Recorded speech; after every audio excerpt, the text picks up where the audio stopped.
In this video, we will be discussing one of the most important planning documents in the South African municipal process, which is the Integrated Development Plan.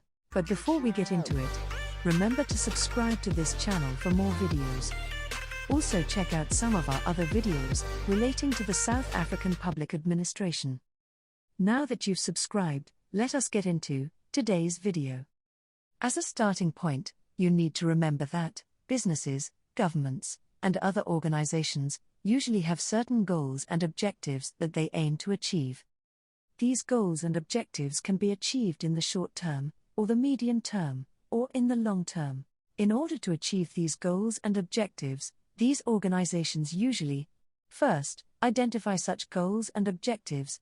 They then collect relevant data relating to the goals and objectives.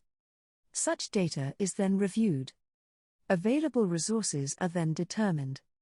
A direction is then formulated on how to achieve these set goals and objectives. This direction is documented into a plan. The above steps usually constitute the planning process.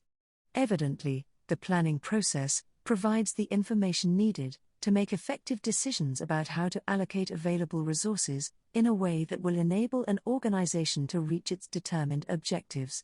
In the context of the South African local government, the Constitution requires that local government must promote social and economic development, structure and manage its administration, its budgeting and its planning processes, to give priority to the basic needs of the community, by ensuring that its programs and objectives are developmental in nature. In order to achieve these constitutional requirements, all municipalities in South Africa are therefore required by law to develop and implement an integrated development plan, which embodies the core objectives of social and economic development. So, what is the Integrated Development Plan? The Integrated Development Plan, also referred to as the IDP, is the municipality's principal strategic planning document. Importantly, the IDP ensures close coordination and integration between projects, programs and activities, both internally, between clusters and directorates, and externally, with other spheres of government. The IDP also enhances integrated service delivery and municipal development. The Integrated Development Plan further promotes sustainable, integrated communities by providing a full basket of services, as communities cannot be developed in a fragmented manner. The IDP also forms the basis of the municipal budget. In order to better reflect the Municipal Council's vision of developing the municipality, Section 26 of the Municipal Systems Act provides that the Integrated Development Plan must, at the least, contain the following. 1. The Municipal Council's vision for the long-term development of the municipality. 2. An assessment of the existing levels of development in the municipality. This assessment must identify communities which do not have access to basic municipal services. 3. The development priorities and objectives of the Municipal Council for its elected term, including its local economic development and its internal transformation needs. 4. The Municipal Council's development strategies. These strategies must be aligned with any national or provincial plans and planning requirements binding on the municipality in terms of legislation. 5. A spatial development framework, which must include the provision of basic guidelines for its land use management system. 6. The operational strategies of the Municipal Council. 7. Applicable disaster management plans. 8. A financial plan, which must include a budget projection for at least the next 3 years. And 9. The key performance indicators and performance targets. The above 9 points are just the minimum details and information to be included in the Integrated Development Plan. This means that municipalities cannot legally adopt an Integrated Development Plan which excludes these legislated required information. However, the Municipal Council can elect to provide additional information. The process of developing an IDP normally takes up to 9 months. The development of this 5-year plan must in all essence be done from the bottom up, where the views of the community are first obtained before producing or revising the plan. An IDP, developed from the top down, where the community is expected to rubber stamp such plan, should be avoided. This process involves a wide range of role players, including internal role players within the municipality, as well as external role players outside the municipality. This process must be properly organized and prepared. There must also be proper coordination between the various role players. The South African Municipal Systems Act regulates the process which must be followed in the planning, drafting, adopting and approving of IDPs. This process can therefore be divided in terms of the following stages: the preparation stage, followed by the analysis stage, then the strategizing stage, followed by the project stage, then the integration stage, and lastly, the approval stage.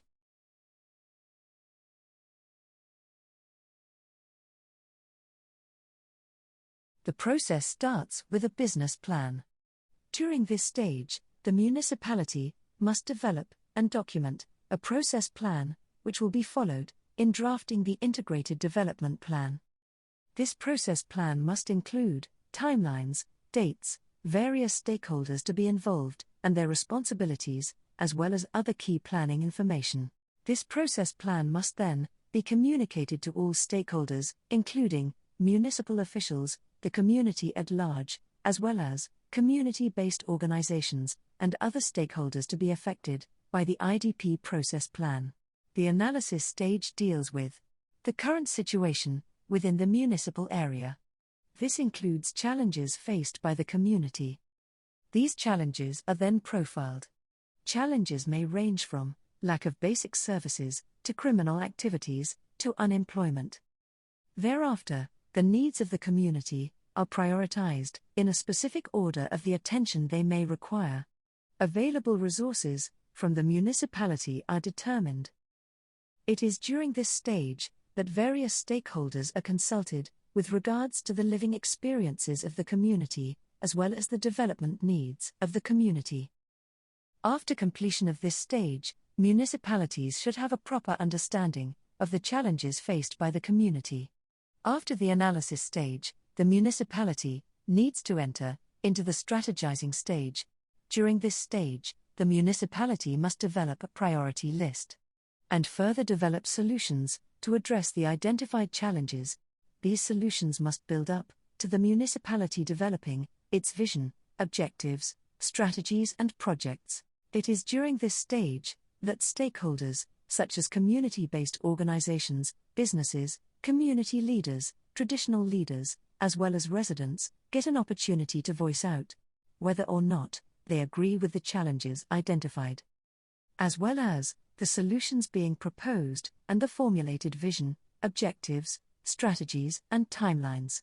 The project stage focuses on the formulation of project proposals and programs. This is to ensure that the objectives and targets are aligned and remain aligned with the vision, objectives, and strategies of the municipality. Under this stage, a preliminary determination of expected costs and expenditure is also performed. Under this stage, a targeted approach is followed. This is where the community and other stakeholders identify priority projects, as well as areas and beneficiaries who need it most. The last activity performed is the development of the monitoring plan.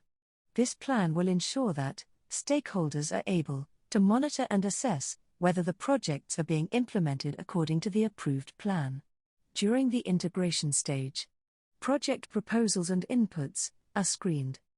The municipality, through a dedicated team of officials, will then determine whether or not identified projects and business plans align with the municipality's strategies, including key performance areas and development objectives. The municipality must also ensure that operational business plans and projects are aligned with the provincial and national plans and programs. This is also to ensure that municipalities are able to secure funding from national and provincial departments. Project proposals and inputs which comply with the above are then integrated into one plan. A draft integrated development plan is then developed. The draft integrated development plan is then submitted to the Municipal Council for consideration. This draft IDP must then be presented to the public for their comments. Thereafter, the draft IDP must be submitted to Council for approval. It is the duty of the Municipal Council to ensure that the submitted draft IDP clearly articulates the challenges of the municipality, as well as the planned solutions. The Municipal Council must further ensure that the process in developing the submitted IDP comply with existing legislation. This means that members of the Municipal Council must also satisfy themselves that all affected stakeholders were provided an opportunity to participate in the development and finalization of the approved IDP document. As discussed previously, the process of planning, drafting, and compiling the integrated development plan involves a number of stakeholders. These stakeholders include the Municipal Council, the Municipal Mayor and the Mayoral Committee, Municipal Manager and the Senior Management Team, municipal officials, community leaders, and most importantly, members of the community. So why is it important for municipalities to develop integrated development plans? IDPs assist municipalities in identifying challenges faced by the communities. It also helps with the coordination of various municipal projects. The IDP further encourages and supports the developmental strategy envisaged in the Constitution. The IDP assists municipalities in identifying expenditure items which will ultimately form the basis of the budget process. It also assists municipalities in identifying sources of funding and in projecting future revenues. If properly implemented, the IDP can also assist a municipality in improving its mandate of service delivery. The IDP can also be used as a monitoring tool by stakeholders in order to assess whether or not the municipality is achieving its planned goals and objectives. This has been yet another informative video, proudly brought to you by Kano Consultants. For professional advice you can trust. Remember to subscribe, like, comment, and share this video. Also remember to follow us on social media at ConsultKano. For more videos like this, please check out our playlist on the Introduction to Public Administration.